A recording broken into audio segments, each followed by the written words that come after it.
Hello বন্ধুরা, good afternoon. চলে এলাম দুপুরবেলা লাঞ্চ নিয়ে। চলো লাঞ্চ আজকে খুব সাধারণ মেনু করেছি, যেহেতু আজকে বড় মশা অফিস গেছে। আমার এমনি ভাত খেতে ইচ্ছা করে না দুপুরবেলায়, তাও ভাত নিয়ে বসতে হয় ও বাড়িতে থাকলে। তাই আজকে বাড়িতে নেই বলে একদম একটু ভাত নিয়েছি। এটা কি বাটা বললে না তোমরা কেউ, এটা খারকোল পাতা বাটা, খুব টেস্টি। আর নিয়েছি সয়াবিন কারি, আর নিয়েছি তেঁতুল। এর মধ্যে লবণ নিয়েছি, একটু চিনি নিয়েছি, লঙ্কা নিয়েছি।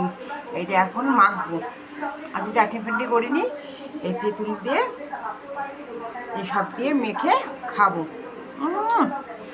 আর আছে কাঁচা পেঁয়াজ। এই হচ্ছে আমার আজকে দুপুরের মেনু।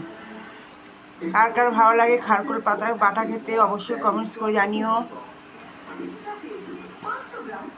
সাথে তো সয়াবিন কারি আছেই, একদম আলু সয়াবিন মাখা মাখা, একদম ঝোল ফোল কিছু রাখি না, একদম গামাখা। এই হচ্ছে আজকে আমার দুপুরের লাঞ্চ। ও তেঁতুলটা দেখে জিভে যে জল আসছে না, এখন মাখবো বেশি করে লঙ্কা দিয়ে। ঠিক আছে বন্ধুরা, চলো কমেন্টস করে জানিও আজকে লাঞ্চের থালি কেমন দেখতে লাগলো।